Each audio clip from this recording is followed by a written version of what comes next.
It's June 20th at exactly 7 p.m. Eastern Standard Time.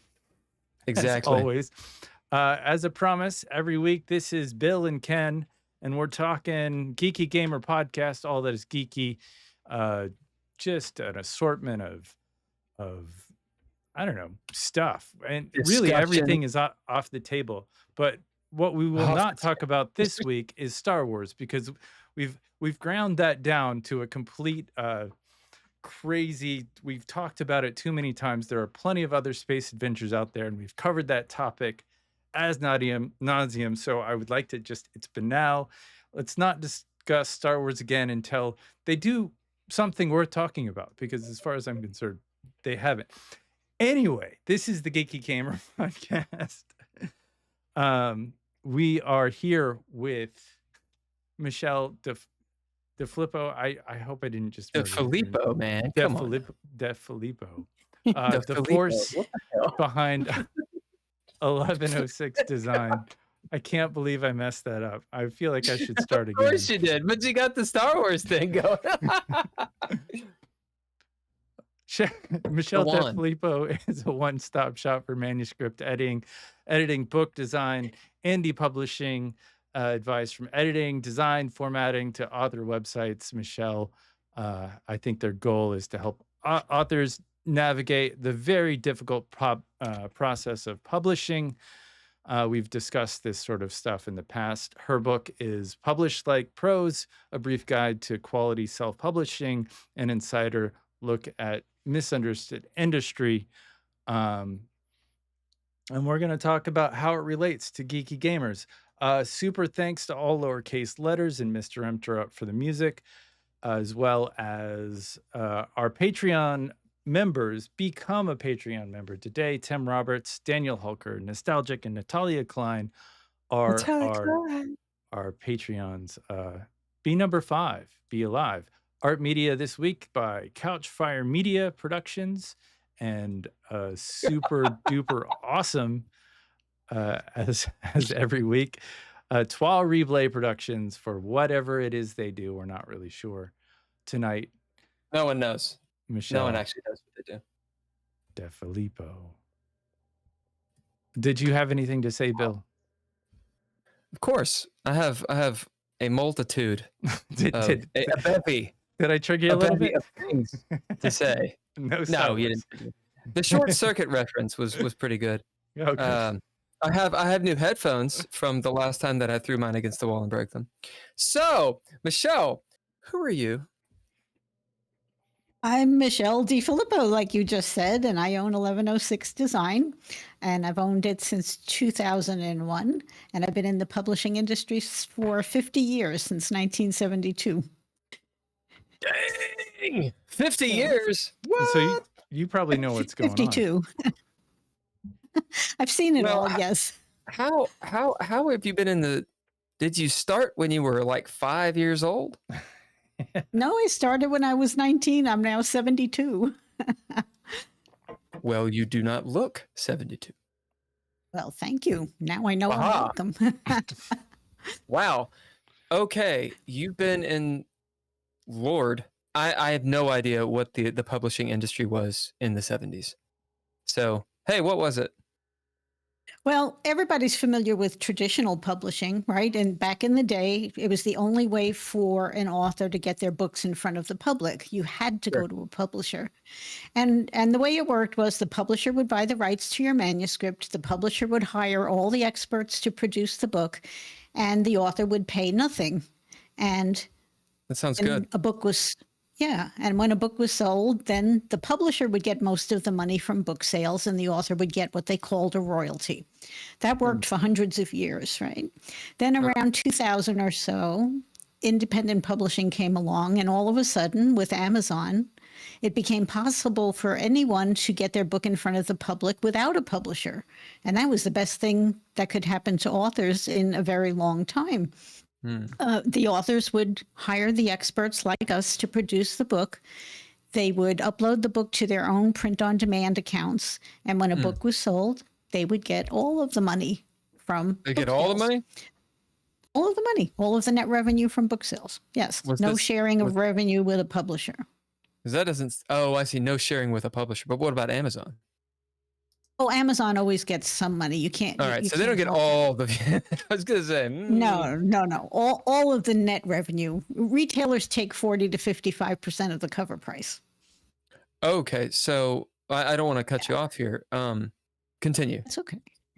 No, so when independent publishing first started, it was great. It was a wonderful opportunity for authors. But now everything's gotten all mixed up, as so many other things have. And what's happening now is we have intermediate companies that call themselves self-publishing companies, hybrid publishers. Sometimes they don't even use an adjective. They just call themselves publishers. But what they're doing is they're charging authors to produce the book, and they're taking some of their revenue from sales on the back end when a book is sold. And that's not very advantageous to authors. And so I'm here to just try to dispel some of that misunderstanding and let authors know about the original model of self-publishing, which is more financially in their favor. Okay, so a little of my background. I wrote a book and published it and self-published it. So I know a little bit about what this is, but I'm really interested in knowing all this knowledge. This is I want to talk a little bit about history and Bill's stuff. book. Go on. Ken. If you look at the book, I don't know if you can see it, but I don't know if it fits what you're looking for.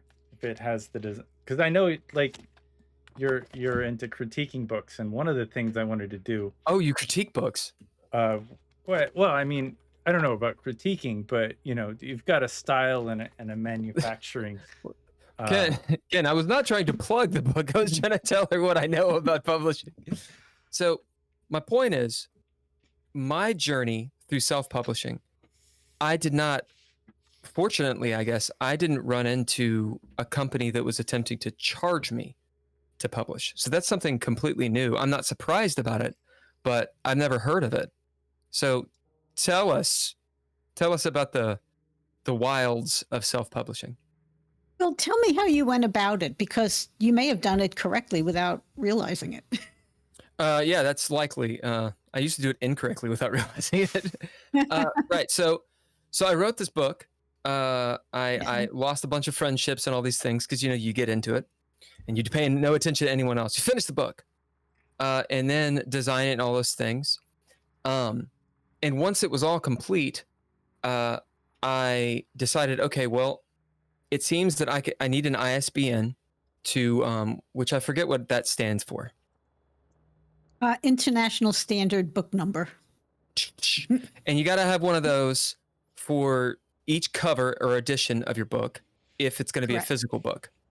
Right. Mhm. So I went to, what's it called? Burcott. It's just a strange name. Bowker. Went to Bowker, bought a bunch of ISBNs, did their whole like 10 ISBN thing.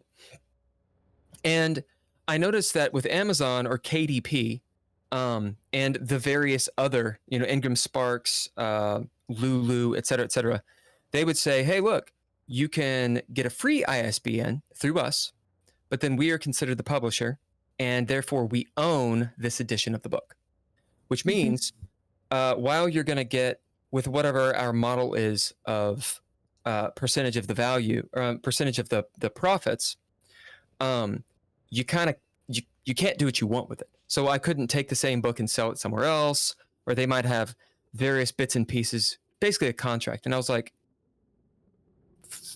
I'm trying to edit my language. In the parlance of our times, F that. So with if I own the ISBN, yeah, well, we can't say in the first 20 minutes, or they'll first 20 shadow minutes. ban us. No, I'm actually. Yeah. Well, I was No. actually saying it because I didn't want to offend her, but Ken. Yeah, well, Can't be offended. So my point, I got the ISBNs and did that route. Yeah. And so I put it on Ingram Sparks. I did KDP for the EPUB of it, but that was a mess. And then I did Lulu because I really liked the quality of their print. and I did TTRPG, which is a tabletop role-playing game. The book is a tabletop role-playing game. Think of Dungeons and Dragons. It's like that, but better. And then maybe one of the other ones. I don't like Amazon at all. Every time I sell something on Amazon, I get about 80 cents because they'll mark my book down from whatever they price it at, which I can't decide, to the actual cost of the print. So I get nothing from them. I can sell the book for, so it's a 500-page book, hardback, and it's a executive size, so 10 by 7 or 7 by 10. And I can sell it for $60 or $65 on Lulu or in TTRPG, and it's an excellent quality. Amazon, they're like, the lowest I can sell it for is $79. Now, mind you, if I sell it for $60 on Lulu, the actual cost of printing the book is about $36, $37. So I make a profit. Amazon, they sell it. The lowest is like 78 and change. I was like, no one's going to buy a book. I mean, and you know what I'm saying? So that's been my sort of deal, trying to get people to do reviews. And now it's like, okay, now what? How to promote this thing? So that is my entire journey, and I have plugged. Thanks for coming on. I plugged my own book. Well, I'm a little confused by what you're saying, because at KDP, you can set your retail price, correct? And then there's the printing To a cost. certain point, there's a minimum. Okay, I've never run into that. But KDP, yeah, and the other thing is, go on. No, you're in charge. If you, in fact, you should upload your book to KDP and Ingram Spark. That's what we recommend. Anybody else is a self-publishing company that's probably sharing some of your revenue. So I'm a little confused about what you're experiencing here. Because normally you can set your own retail price. Amazon deducts 40%. Amazon deducts the printing cost. And then, but now KDP until recently did not offer hardcovers. So we can, right. It's going to make a terrible show if we go down all these rabbit holes. But I should talk to you and find out what you're doing offline, and maybe I can give you some advice. Yeah. So what I ran into was with Amazon specifically. So you use KDP to get onto Amazon, right? Yes. And KDP is if you direct publishing. Is that correct? Are you feeding Amazon directly through your own Amazon author account, or are you using KDP to print your book print on demand? Okay, so I'm using KDP. This is what I'm doing. I'm using KDP for the EPUB. All right. Okay. And I'm using Ingram Sparks for Amazon. So Ingram for the hardcover will post to Amazon. Right. Okay. So Ingram's printing your hardcover and feeding Amazon. Right. Okay. So Ingram feeds Amazon, but at a 55% wholesale discount. So that's probably what's happening. I see. So you've got actually putting to KDP direct would be a better option. Except you probably can't get a hardcover in a 7x10 size out of KDP. I'd have to check on that for you.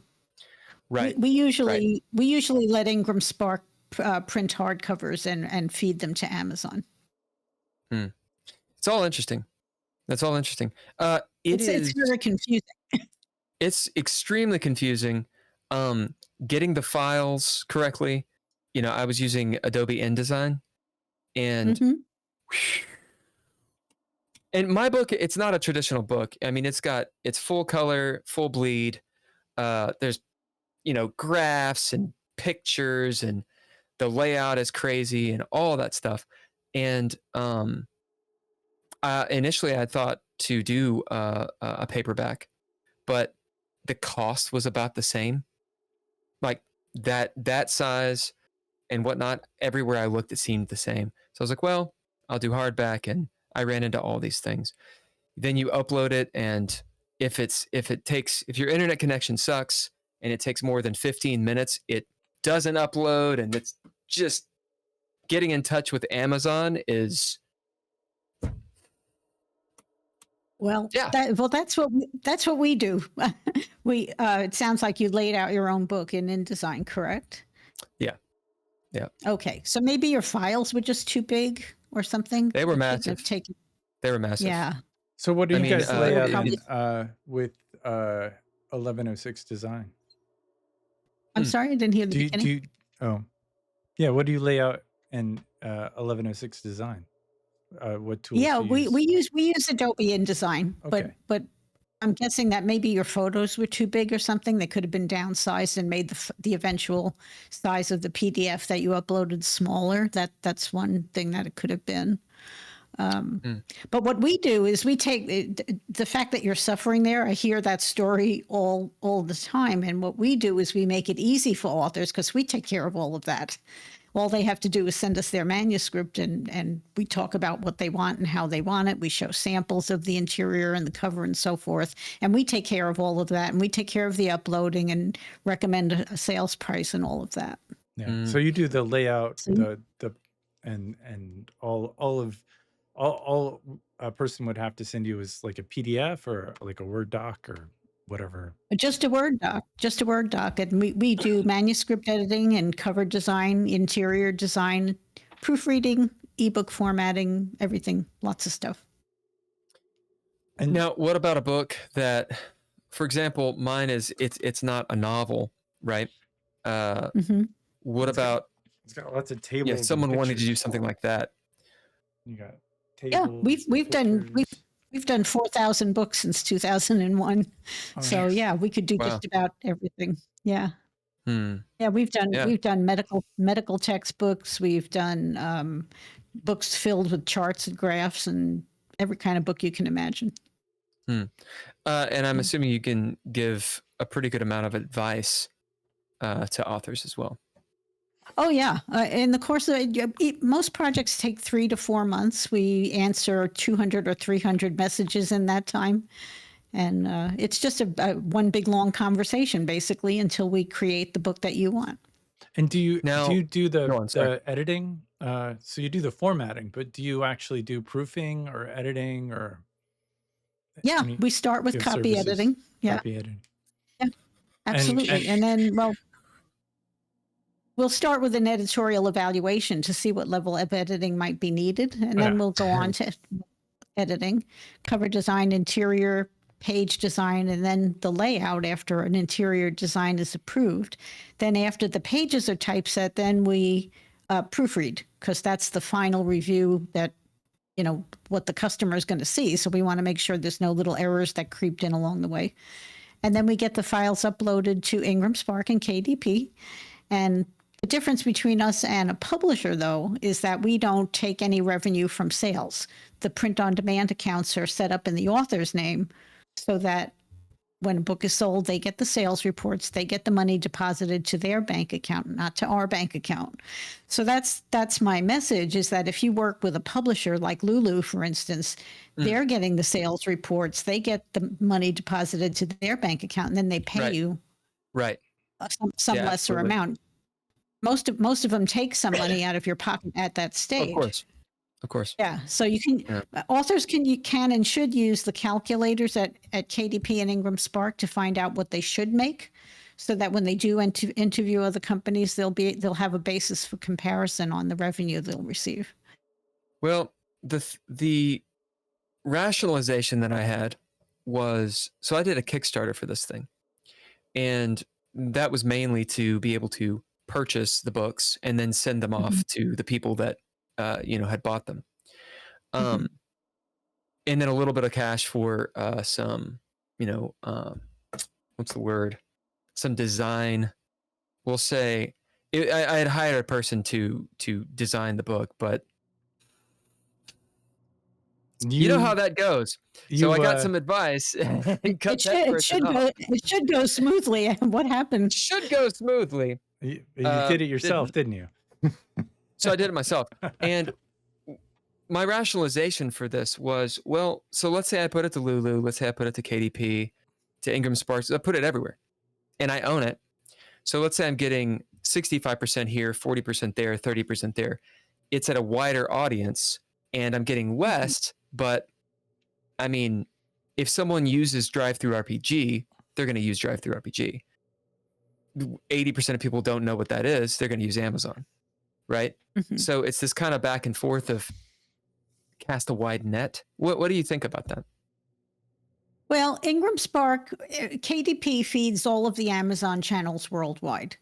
They claim to offer expanded distribution, but they really don't, because no bookstore, no library will order from Amazon. They order from Ingram.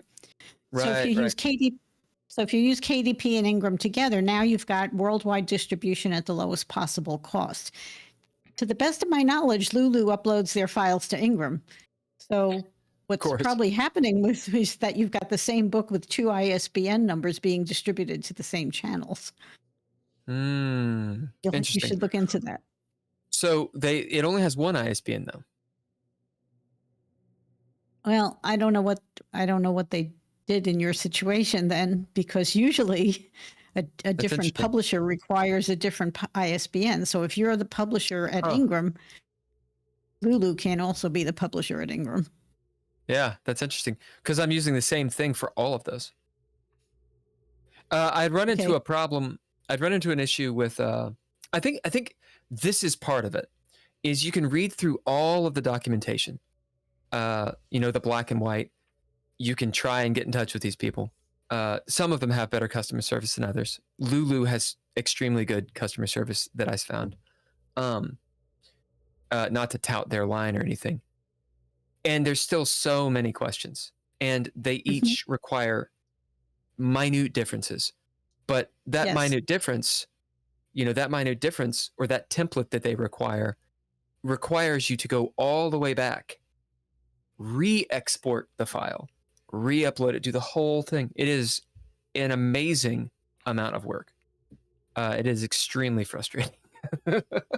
There's a lot more to creating the files than people think. Some people think that, they can send in a manuscript and we just click a few buttons and it somehow magically becomes a book. But there's a lot going on there that you have to know about. Perhaps you can answer this question. It has been my burning question for a long time. What are we past 20 minutes, Ken? I don't know. What in the world is a transparency? That's a really good question. That's a really good question. I know it interferes with making PDFs quite a bit.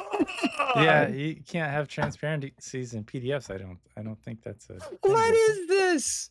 It does make. See, I actually haven't personally designed a book in about 10 years. I have people now on my team who do that. So I'm the wrong person to ask about it. Hits them on the lips. It is, there are so many versions and codecs, and I'm a programmer, all right? I'm used to that, but I'm sitting there like, what is going on? I'm like reading about it. It's a bother. Sure. It is a bother. I can tell you if you make your PDF according to the PDFX 2001 standard, you'll be fine. Yeah, but you think 2001, that's old. I'm going to use, 2004. It sounds old, but it's been the standard forever. Don't use the 2004. Yeah. It works. Yeah. It works. But there's a reason why it still exists as a codec or a format. And that's because it's built in. Yeah, everybody can use There's it. something about I'm very interested in the history of this stuff. There's something about the printers when you're designing it in InDesign on a computer using RGB. And back in the day, you'd have to design it in CMYK, but now you don't. Now you can just design it in RGB and the printers automatically convert it in CMYK. I mean, well, if you have the PDFX settings correctly, turning it into a PDF will convert RGB to CMYK. I see. But that's another whole subject. Yeah, but the colors could really shift. confusing. I mean, from being. Well, RGB will always shift when you convert it to CMYK, because CMYK only can reproduce a much smaller number of colors than RGB. Unless you. But it's usually. When you build the document, you pay attention to CMYK colors. Yeah. Yeah, and then you have to worry about not making your blacks too intense, because for print on demand they can't be printed if you have more than, I think it's 260 or 160 ink levels. Yeah, there's a lot to it. It's a lot to it. There's a lot to it. I designed a cover for a sci-fi book not too terribly long ago, and the blacks, I think the first book that we had, it was a much brighter black than I thought, and I was like, and I went back and everything was as black as I could make it, and it was still kind of not as black. I might have to go to get it, the book cover that I did, and like measure it against this one, because this one seems like it's pretty black, but I keep it real, Ken. So Michele, tell us a little bit about how you got into publishing and making your company. Well, I wish I could tell you it was a plan, but when I got out of school in 1972, I just went on a bunch of job interviews, and Crown Publishers in New York was the first, where I was born, was the first company that said, sure, we'll hire you. So that's how I got into publishing. Then I did a whole bunch of other things over the years. I had a typesetting business from 1980 to 1993. What is that? What is that? Remember that I'm like 3 years old, so. Well, no, that's okay. Nobody knows what typesetting is anymore. In the old days, you could not sit at a computer and make a page and put pictures and words together on a page as one operation. You had to purchase the words from a typesetting company, purchase the pictures from a camera company, and then put the two together with cut and paste, literal cut and paste with razor blades and glue. That's how the field was for most physically origami style. Physically cut and paste. When I started art school, you had to physically cut and paste, because our art school didn't have any, and that was the 90s. I ate paste, but they didn't. So now by night, I had a typesetting business for 13 years, and then Steve Jobs invented the Macintosh, and all of the typesetting businesses in the world went out of business, including mine. Yeah. Did you switch over to the early Mac? Those little tiny Macs? The piece of shit Mac. Those things. The little tiny. What was the first? It was like the Apple one. Anyway, yeah, there's the Apple. I found the book, and like it took me a couple of. I don't even know if you can tell which one is the black and which one is the not black, but one is more muted than the other one. For sure. We definitely. The one on this side looks better. We definitely, it took us a few tries to get the print to be a little more, put out. So, I thought that was interesting. And then taking the black version, I'm sorry, because this is just, I haven't done this before. You can't really tell. I do have a bunch of smudgy prints on it, because I think my book is that's the material. The material I was going to say, it's cloth, right? Yeah. It's not a cloth, or maybe it is. They call it digital cloth. It feels digital nice. cloth. They call it, that's called digital cloth. It's not actually a cloth. Yeah. Yeah, and that's one of the things I really liked about it, because all of the other places I went, it's a much more standard sort of waxy hardback, like a typical. Whereas that one, the whole idea of that book was it was supposed to be a manuscript, like as in it was supposed to have an old timey, like you traveled with it feel, and so it has that, I guess, digital cloth is kind of cool, and that's not an option. They just do that. Anyway, okay, so you had a business. Steve Jobs brought out the Apple I, that son of a bitch, and destroyed it. So then what'd you do? It took a number of years to destroy the typesetting businesses, but by 1980 or so, we were doomed, and we knew it. So I went back to freelancing for a while, and then about that time is when self-publishing came out. And I said, okay, I know all about that. So I opened 1106 Design and started out with just me. And then it just kind of grew and grew and grew. And now I've got 20 people. Wow. Yeah, nice. So I know I'm going back. Typesetting, you have, okay, this is what I think. I know, like back in the day, like in the before times, right?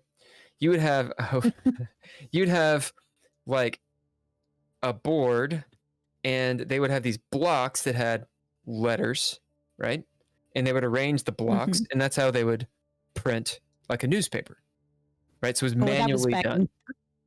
Yeah, Like, that was like Gutenberg. yeah, many moons ago. So Yeah. there's that. When I think of typesetting, I think of, okay, I have the type and I set it. And that's where all these weird terms or come from, which I right now cannot remember any of them. But all the weird terms you see in Illustrator or InDesign or whatever Yeah. Mhm. comes from that, right? Correct. Hmm. Okay. And it's arcane and archaic, but kind of cool at the same time. So when you're talking about typesetting, is it that? Or is it something else? Is it pasting it all together? Well, Yeah, is it back that in the big day, box you had with all the letters in it and stuff, I guess? well back in the day it was they used to you would buy the type from a typesetter, and back when I started in the industry, they used to make up blocks of type with melted lead molds. So it's kind of hard to imagine that today. But when I got into the typesetting business, it was computerized. It was just starting to be computerized. So we sat at machines. I rented a $35,000 typesetting machine that was the size of a refrigerator.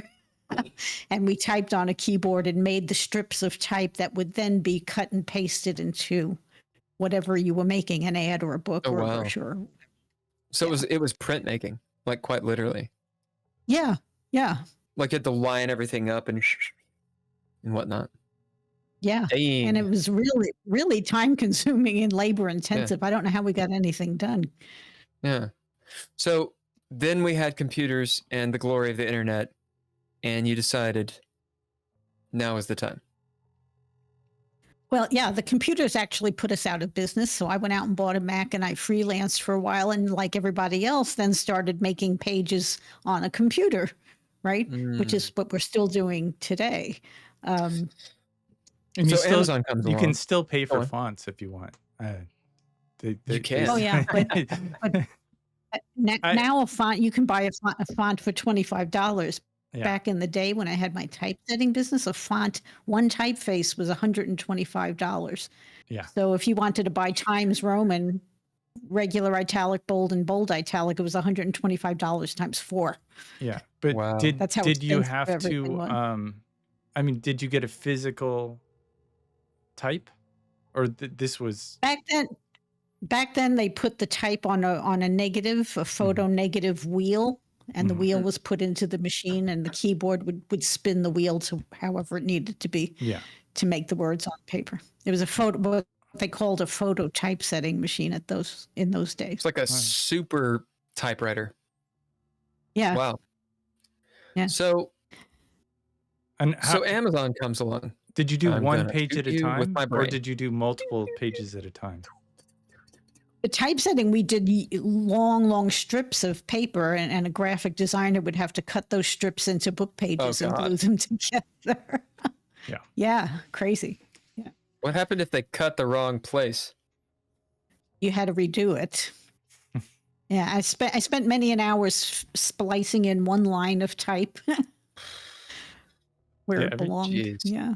Yeah. I wanted to go crazy. But I guess, go on. No, that was it. We can move on. I just wanted to go a little deeper. I just wanted to go a little deeper on that moment, But I guess if you we're looking back, this is hindsight, and so there's the thought of how in the world could we do that? But at the time, that was just the process. Yeah, it was part of it. Yes, you didn't question it. It was the way it was done. You just had to do it. Yeah. Okay, so Amazon, Amazon fucking comes along. And what happens? And what happens, it was like I said, it was the greatest opportunity for authors ever, because they didn't have to work with a publisher. They could publish their own book and put it in front of the whole world without an intermediary taking any of their money. But Michele, Amazon sucks. Amazon is a big company, so big companies get to do whatever they want. And they don't care if you're happy with it. It's true. But that's the truth. That's the truth. But they stuck. But no, check this out. Check this out. But look at what sucked. they've made possible. It's true. It's true. I mean, somebody could say about the same about Star Wars. You sack of shit. Don't you talk about Star Wars. I'll take this shirt off again. Anyway. Okay, so Amazon changes the game. It makes self-publishing much more accessible. Then Jeff Bezos becomes a Nazi. Whatever. The point is, it's better for authors. Yes. Frustrating though. Also, here's the thing. So if I go into, it's a tyranny of choice. So how does the public, that's right, the public, how do they know what to read? Right? Because there's a bazillion authors and they're all looking for reviews, but they're all fake reviews. It's all bullshit reviews. 5-star reviews, my ass. So there's it's this sea of, okay, well, you're going to pay to have, how do you promote? Yes, you can publish your book, but it's just thrown into the well of obscurity.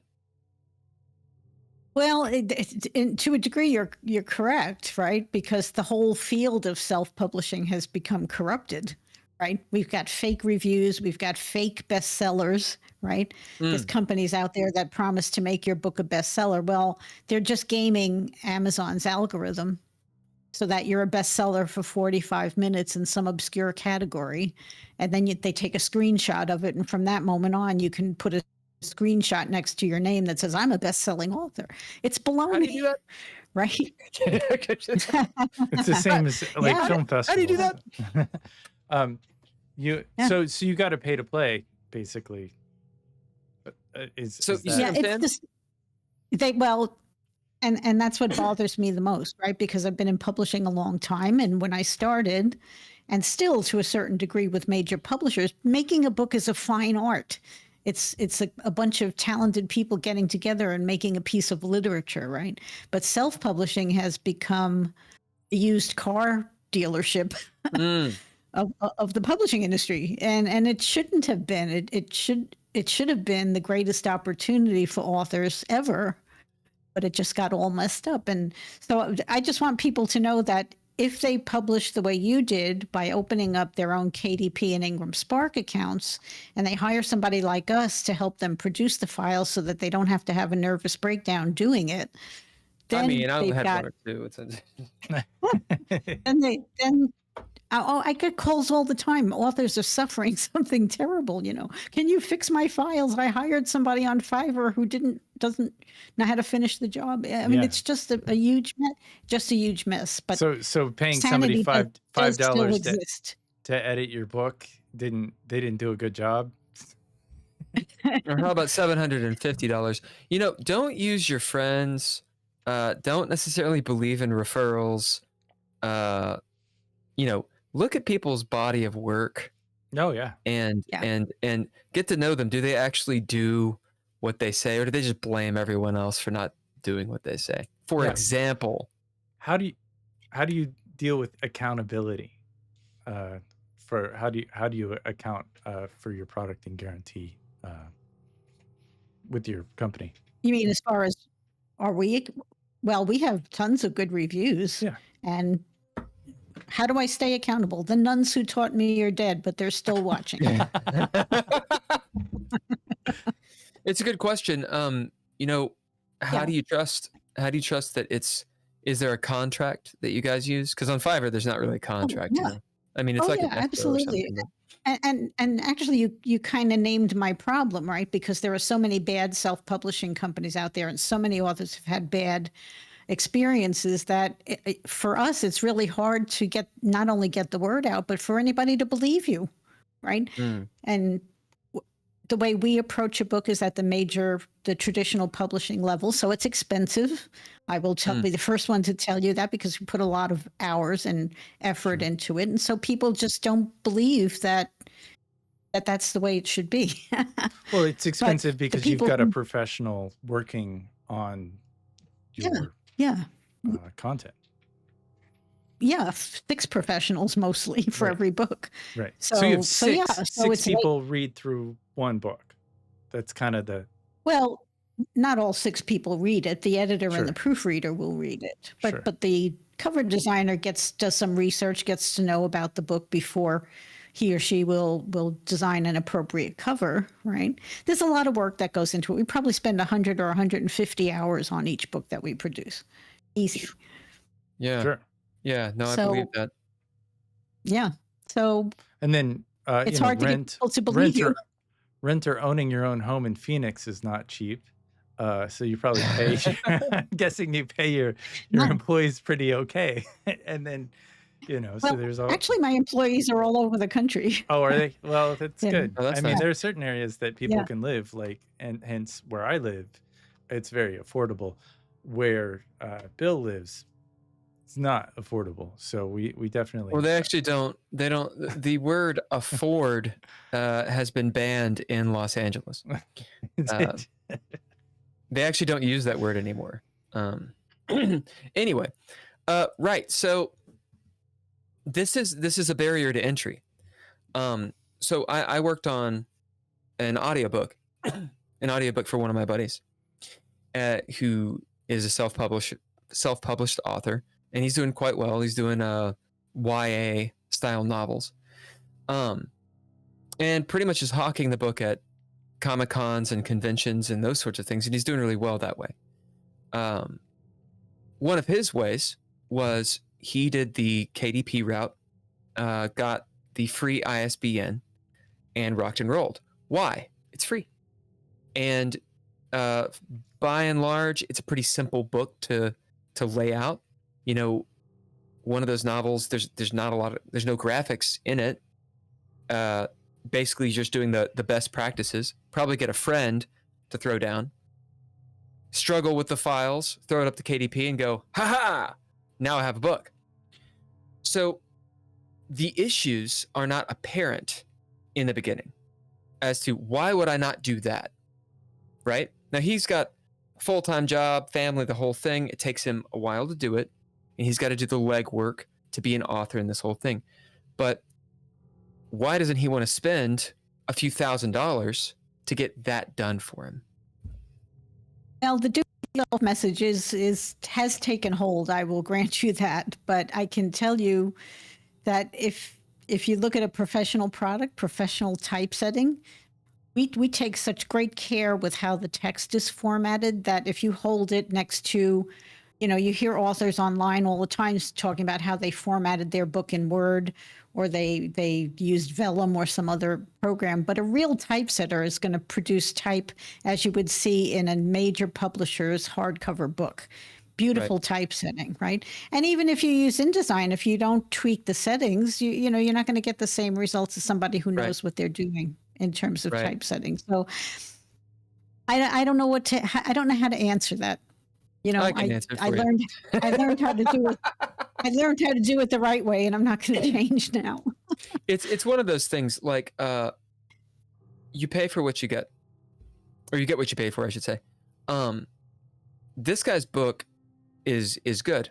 It's really good. That said, I think he learned a whole lot from that first book that he put out, and the second one, he's kind of changed the way he does it.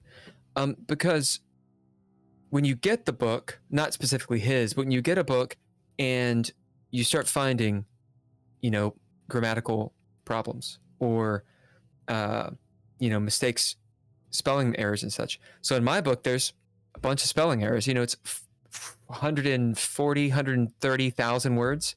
I went through this thing so many times ad nauseum. I had my friends, we would sit down, I'd buy them beer and pizza. We would sit down and read different chapters and write out, and still grammatical errors. Yeah. And when you drink beer, never drink beer and proofread at the same time. Listen, don't you judge me. The point is, Page 2 even with or, that, or 1. Is even it with page that, 1? and the spell check, and the whatever, and the blah, is it that big of a deal? I mean, there is an embarrassing aspect to it. I made that book, and so when you look at it, you're like, well, this dude made this book. It is so much better quality than I expected it to be, and people have been very, very impressed. But I can also see maybe I should have, for like the next one, the Kickstarter would include getting a professional to actually do that, because I cannot stress how much stress and just like years of your life are going away. It is because you don't know what to do. You don't know how to do it. And we can't I'm be good OCD, at everything, so right? No, we can't be good at everything. We're trained in one thing usually. And so if you do it, if you do it all day, every day, you get pretty good at it. Yeah, and I bet it's a speed thing. Like you hire a pro, and they're gonna finish it within a lot of amount of time. They're an expert. If you hire your friend and give them a 6-pack of beer, I mean, they're they'll get to it. They'll get to it. They'll be inebriated, and like every word will sound like magic. Even if it's not a word. Oh, it's not a word? That's great. You made up your own word. This is awesome. New words. new forms of when I did that voiceover, it was a huge learning experience. And I probably did 65, 75 hours on his book. It was 230 pages. A professional could have done that in 35, 40.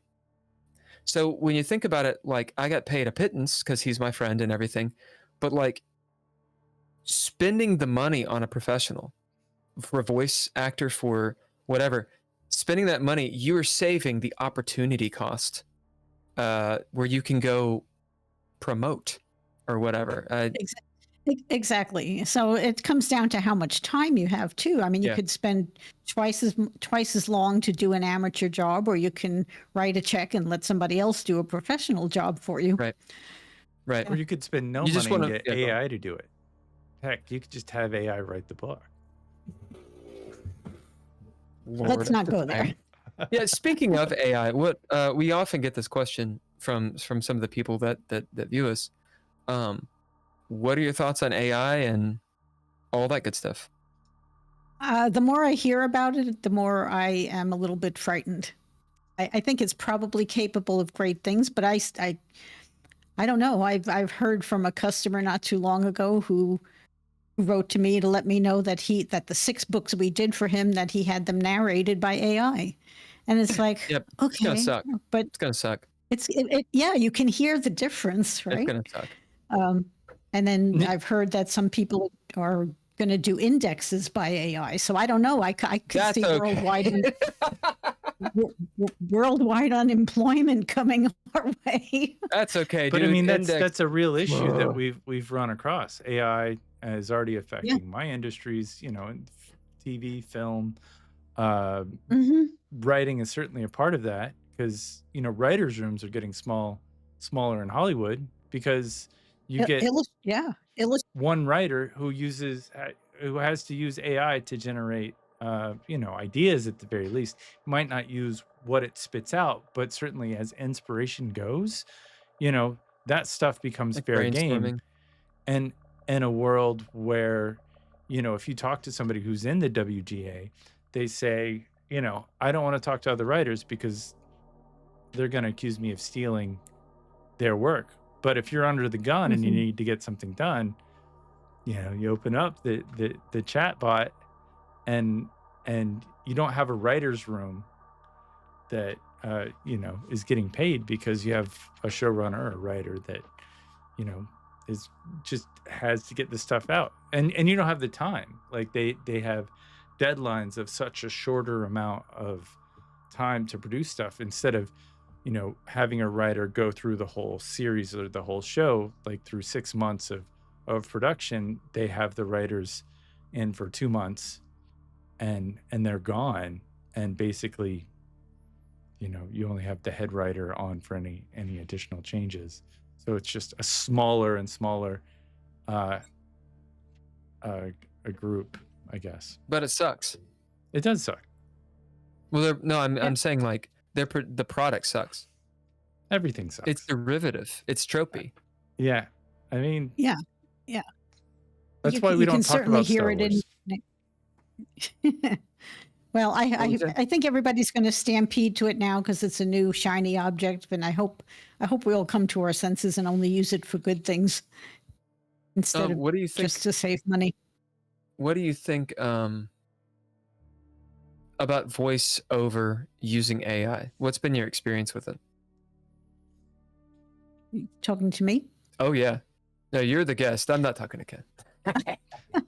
He wants Eden when I can hear it. I can hear it. It sounds like a machine. Yeah. And if you listen to an audiobook that's narrated by a trained voice actor, it's so much better. It can bring that book to life. I'll say, but again, go on. If people go, if they vote for good enough to save money, then you can't argue with that. What can you do? They don't care about quality. Well, and that's the thing. I was actually talking to a couple friends that I know that are self-publishers, because so I'm an actor in LA, and getting into voice acting is something that I am interested in. And so I said, hey, look, if I've got the right thing, then you should use me. And they're like, look, I don't have $1,200, $1,500 to drop on you.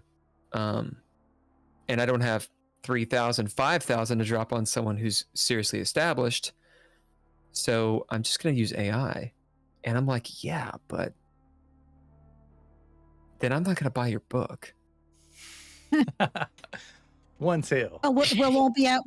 That's right. I mean, we'll all be out of work and we won't be able to buy anything, including books.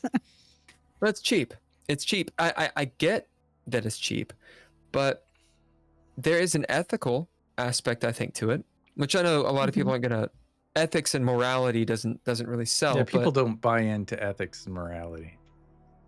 But there is an ethic and a morality to it. I know that when I'm watching YouTube, so I'm a middle-aged white man, so I watch YouTube, and when I'm watching, sometimes the thumbnail will be some story that I think is really interesting, like something science fiction or whatever, and I click it. I notice this influx of these channels. Oh yeah, and it's an AI story with AI graphics, voice acted by an AI person, with a really terrible word or two in there. It is immediately unwatchable. Yeah, like.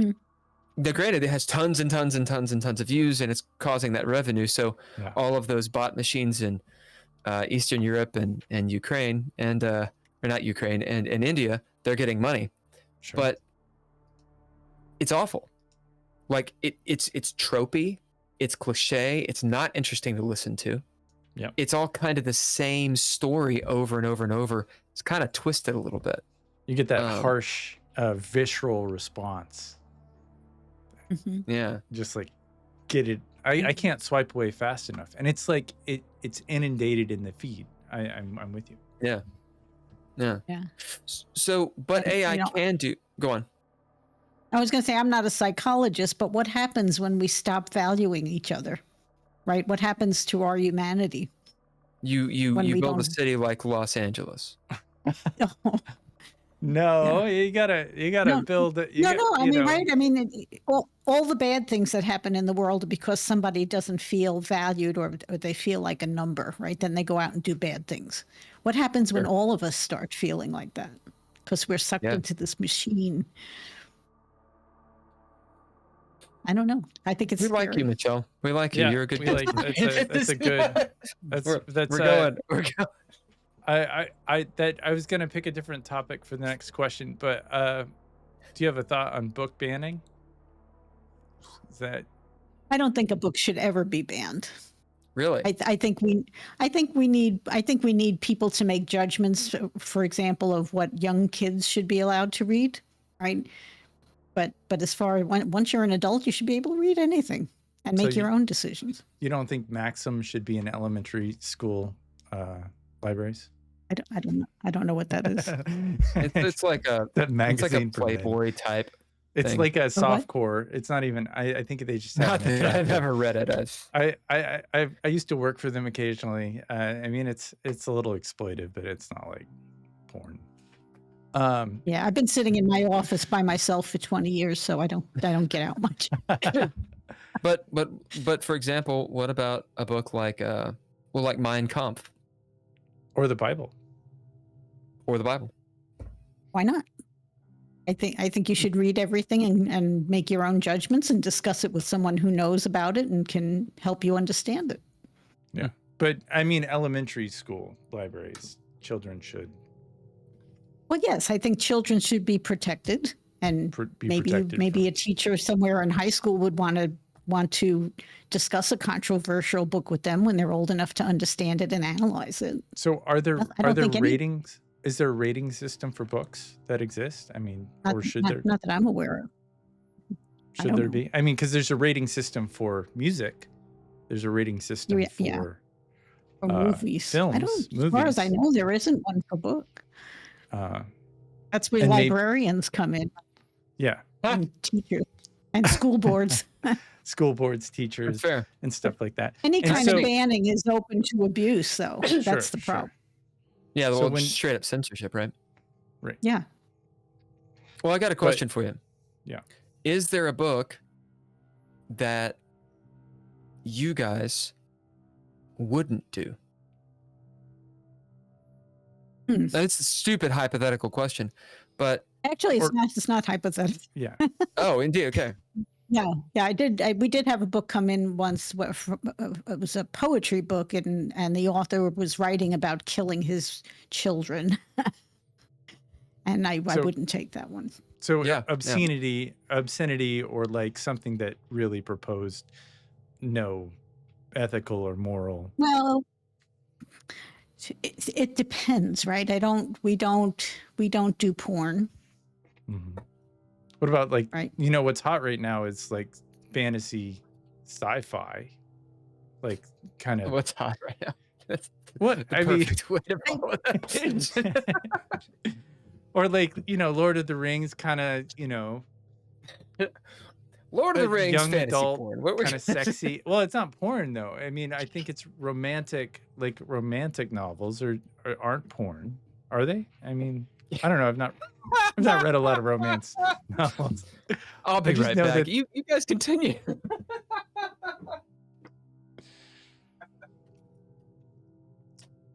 But a sci-fi romance. My battery's running out. Oh no. Well, okay. Yeah. So websites. You guys do websites? Are you in the world of helping authors build websites? Yes, absolutely. You can find all of our services on our website. Yeah. Yep. And we do websites, audio books, everything. Do you guys build, or actually, do you all help promote the book or market or advise or whatever? Yes, I not directly. I introduce my authors to 3 marketing people that I trust with my life, and they can choose whoever they want to work with and whatever program appeals to them. Right on. No, that's invaluable, because in my own journey, you get the book done, you get yippee-ki-yay. Okay. Now what? What's next? Yeah, it seems like writing the book's the easy part, right? That's like the easy part. Yeah, one of the services we have is author marketing training, where we will train you to market the book yourself and show you how to do it for very little cost. And that way you can just carry on instead of hiring an expensive marketing firm to do it for you. What are some pitfalls? I know that your battery's going and such, but tell us some pitfalls that you find people running into and how, if they use your service, they can avoid them. Well, just the short version is that we make it easy, right? I see the updates online, as I'm sure you do, that authors are suffering. I don't know how my file won't upload. What can I do? The colors don't look like I thought they were going to look, all of that. And we can take that off their hands because that's what we do every day. And we know how to make it happen without all the stress and all the angst that a lot of people are going through. And we can guarantee you that you're going to get a professional level product as well. What about reviews? And what do you know? Can you give any insight onto the review game and the algorithm and all that crap? It has become a game, and that's unfortunate. I don't know what the solution is other than to work with a marketing person that knows how to get legitimate reviews for you. I say it's just tough to fight corruption. What do you do when there are websites out there that promise to get you thousands of reviews for $100? You know? What can you do? Well, there's one thing with social media. So I don't particularly like social media, but it's a thing apparently. The social media community of creators, at least, will dog you down if they see that you're buying bots to get views or buying subscribers or doing those kind of unethical business practices. The community actually sort of self-polices in a lot of ways. Is there any sort of thing like that you see now or perhaps in the horizon? I can highly recommend the Alliance of Independent Authors. I don't know if you've run into them yet. They're known as No ALLI. idea who they are. Okay, Oh. ALLI, and they can be found at selfpublishingadvice.org. And they have a watchdog list of who to watch out for in terms of service providers like us and publishers that may or may not be reputable. And they also, they've got a lot of good podcasts. They also talk about reviews and ethics in writing and all sorts of good topics. They're a great organization. Nice. So the Alliance of Self-Publishing. The Alliance of Independent Authors. Alliance of Independent Authors. Right on. Yeah. Yeah, really. That's great. That's awesome. Yeah, because self-publishing has been misunderstood. It's LI. Okay, got it. ALLI. Yeah. Yeah. But it's pronounced LI. So yeah. Independent publishing is a better word, I think, for it if you go about it the right way, because self-publishing has become defined as do-it-yourself publishing, and that's what's given the industry a bad name. Yeah, because you don't know what the product is, and again, it like with Amazon, you go and even if you're going to buy, a mouse, for example, you look at the reviews, and you can't trust anything. I mean, I look at the 1-star reviews. Because at least those people were the angry ones. And I'm like, what are they saying? I want to know what the angry person says. The problem is the 1-star reviews are not are potentially just people who just got a defective product. And so they just hit 1 star. And so it doesn't really go into depth because it's just maybe it's a very rare manufacturer 3-star review. Yeah. But no, I look at the 1-star. Or someone who didn't read the instructions and blames the manufacturer. They bought the wrong thing. Right. They didn't know what they were buying. Like I buy all this technical weird stuff all the time, and it's like, well, clearly the 1-star review didn't buy the 1-star thing that I want to buy.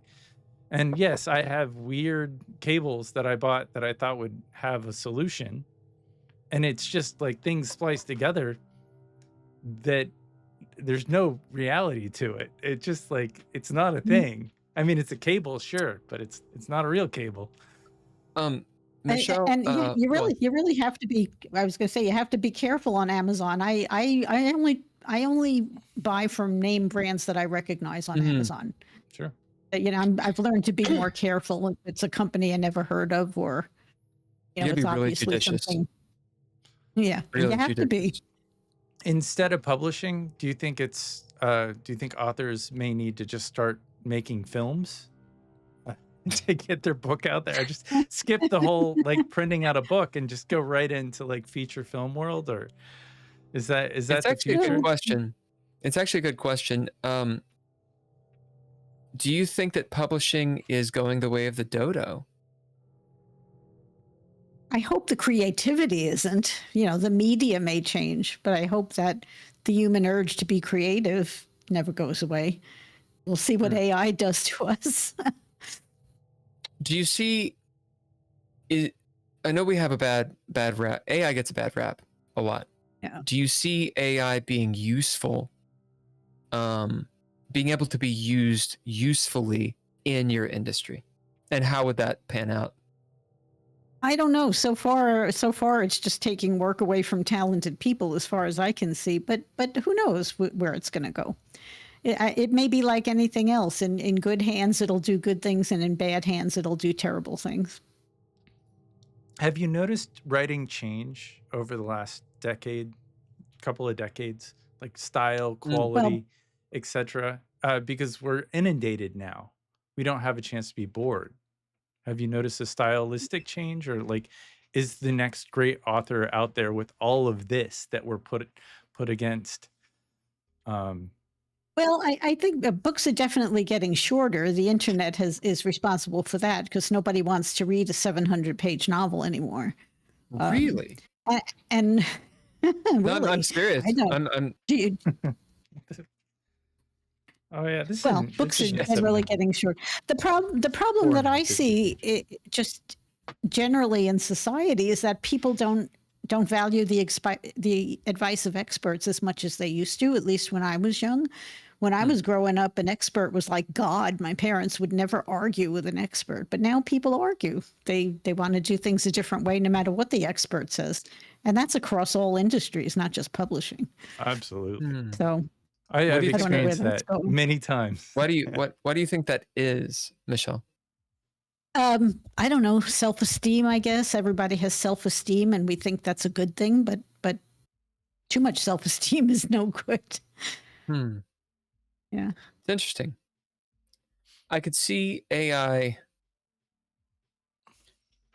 So I do some programming as a day job, and AI is invaluable for that. It can make things much more efficient. Now, if I type in, "Hey, make this program for me," it'll do it. And I've caught many mistakes, programming errors. It does something that you didn't tell it to, and there's a little warning that says there are mistakes. You can't quite trust it. But as an assistant, it's quite good, because what it is doing is it's the same thing as, instead of me having to go to 4 different websites and search through, how do I say this word in some language, right? Just as an example, I can ask this one device to give me the answer, and generally reliably trust it. As a tool, it's great. I cannot rely on it to program, the programs that I'm doing, or to correct the mistakes that are already in programs. You talked about AI being used in an index. Now, is there an art form to an index, or creating? Yes, absolutely. It takes Tell a us. thinking human being. I think I don't know how it does an index. AI might find all the proper nouns and build an index out of that, but a true index is much more in depth than that. A human being will read the book and pull out concepts that may not necessarily be listed as a word, but that will help the reader if those terms are added by the indexer and included in the index, right? So and I then a guess- human go indexer will cross references, right? Where you read an index and it says, see also this, and this, and this. I mean, I don't know. Maybe AI can do that. I don't know, but it seems to me Well, a thoughtful human being will do a better job. I think a question would be, what is the purpose of an index? Because a lot of people don't know. To help the reader navigate to the information they're looking for. And they don't remember where they found it. They remember it was in the book, but they don't remember where. So that's what an index does. And What about a I find glossary? that I don't actually read the entirety of anything anymore. Like if I open a PDF or a book, I hit that find, and I don't read a lot of fiction. I listen to some fiction, but I don't read a lot of fiction. I'm in tech world, and so that find, or that search in the top, and it just spits out all the different terms. I don't even use the index unless it really, unless I get too many parameters back. So, I but think that's a medium. That's a medium thing. Yeah, a it's a PDF medium is a different ball game than a physical book. And right? if you're in a book world, without the index, for You're instance, screwed. for the Dreadlore book, we'll never find it.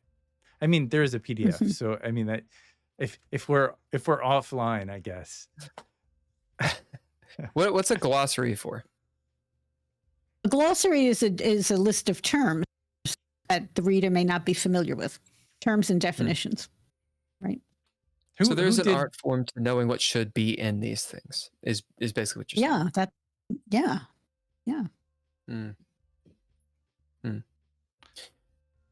Ken? Oh, I guess your book published like the prose. Do you have what's your number one bit of advice? Like like a sound bite, like a big deal kind of thing. What is the first thing you should do if you want to really be professional and publishing? Number one. Well, the first thing you should do is find experts who can work at the level you want and collaborate with them to produce the book you love. So don't do it alone. That's really all there is to it. Don't do it alone. You're gonna suffer. It's gonna take you 20 times longer, and you're not gonna get as good a result. It took me I would say, a year and a half, 2 years straight.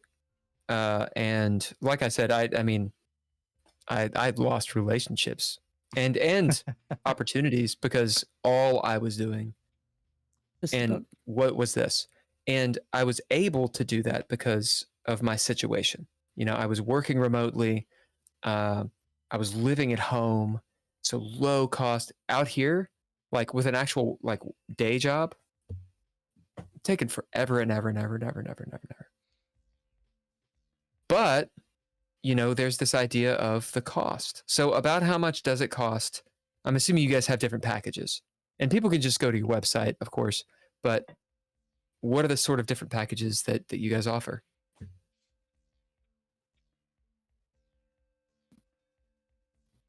Nope, you don't get that answer.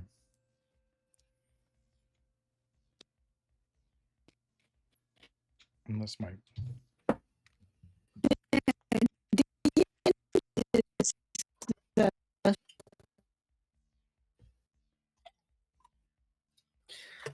I think your battery may have died.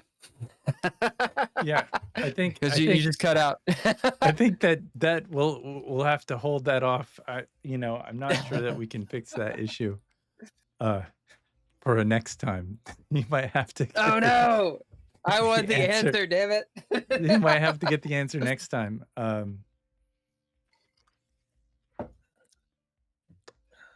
We could blame Discord. I think we're gonna blame Discord and see if we can find a better alternative to future podcast. If you can still hear us, Michele, give us a thumbs awesome. up. You're super awesome. Give us a thumbs up if you can hear us. You brought us a ton of great information tonight. I feel like I know more than I did before. I'm gonna go ahead and close this out. Oh, she can hear us. She can hear us. If that's appropriate. Do you want me to do that? Well, let's see if she can get the audio.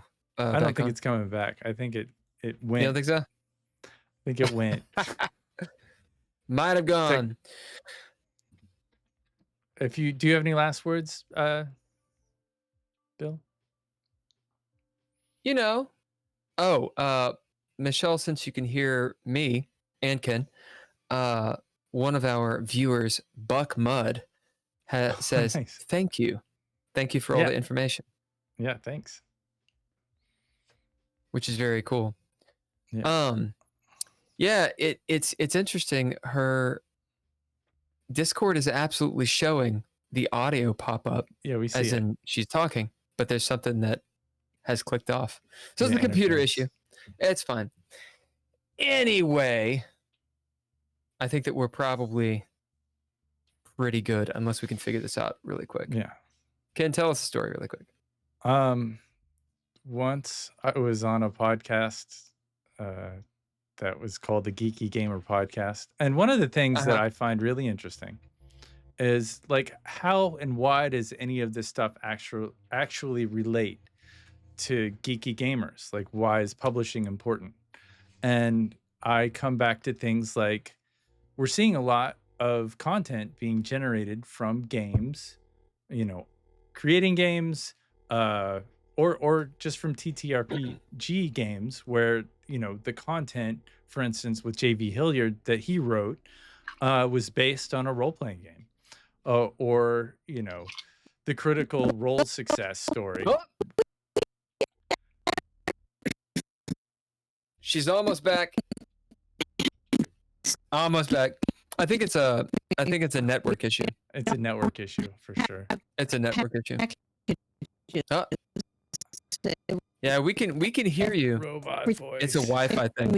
Yeah. I think it's an app thing. Yeah.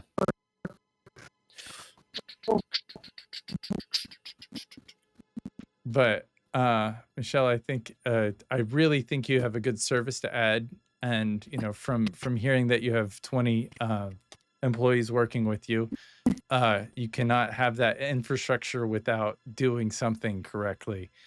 So that seems like it would be a really good resource for anybody who wants to create a book and not have issues on page 2 or 1 or 1.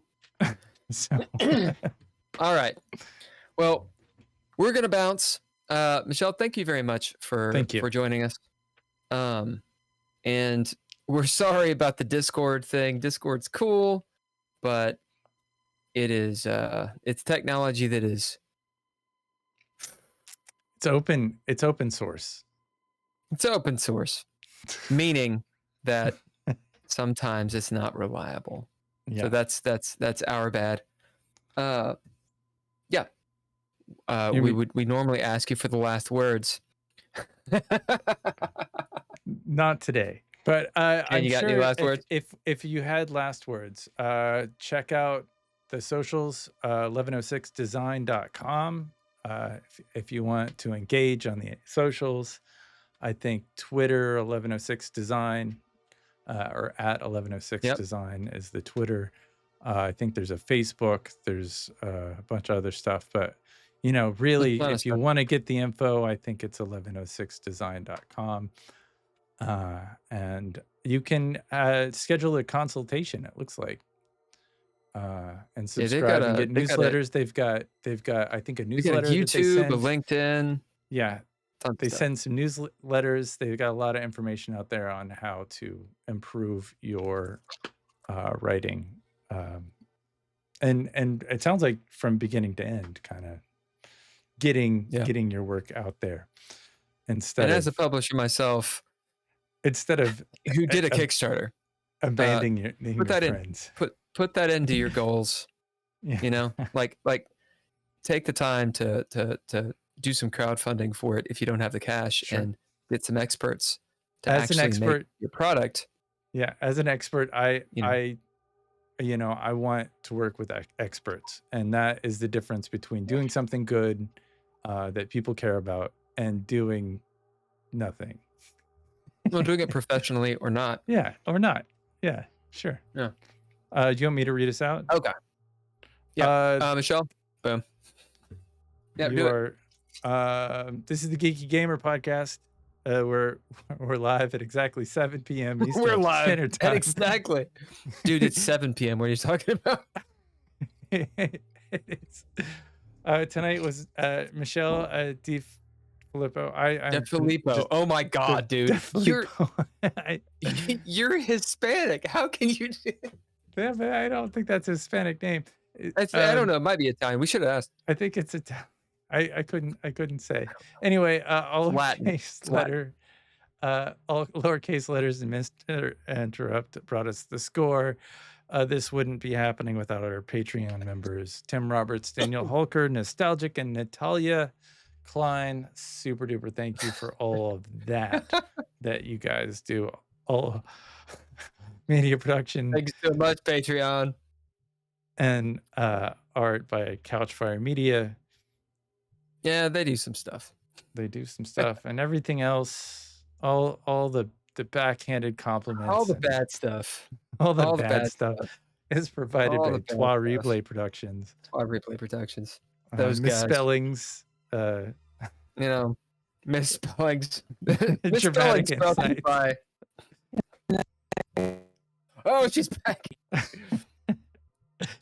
All right. Thanks for playing. We'll see you next week at exactly Monday at 7 p.m. Eastern Standard Time for the Dreadlore Live Play podcast on a different YouTube elsewhere. Maybe we should have Completely that different, just posted. to change it up.